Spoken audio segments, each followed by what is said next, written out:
நத்தாமூர் கிராமம் தாங்க. உளுந்தூர்பேட்டை வட்டம், கள்ளக்குறிச்சி மாவட்டம், நத்தாமூர் கிராமம். இங்கே வந்து பார்த்திங்கன்னா கூத்தாண்டவர் கோவில் இருக்குங்க. ரொம்ப ஃபேமஸாக நடக்கும் இந்த கூத்தாண்டவர் கோவில் திருவிழா. இதுக்கு முன்னால் இங்கே கூத்தாண்டவர் கோவில் திருவிழாவுக்கு வந்துருக்கீங்களா? நிறைய மறக்காமல் கமெண்ட் பண்ணுங்கள். நம்மளோட சேனலை பேஜை மறக்காமல் ஃபாலோ பண்ணிக்கிங்க. அழகான ஒரு கிராமம். இதுக்கு பக்கத்தில் தான் வந்து பார்த்திங்கன்னா கிளியூர், அத்திப்பக்கம், நத்தாமூர் கிராமத்தில் தான் இப்போ நம்ம வீடியோ எடுத்துகிட்ருக்கோம்.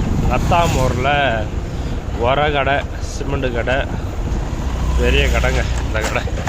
இந்த சுத்தோட்டார மக்கள் எல்லாமே இங்கே தான் வந்து எடுப்பாங்க விவசாய பொருள்களுக்கு. இதுக்கு அடுத்து வந்து பார்த்திங்கன்னா வடமாம்பாக்கம், போகனூர் எல்லாமே இந்த சாலையில் தாங்க இருக்குது. கிளியூருக்கும் இந்த சாலையில் தான் நம்ம போகணும்.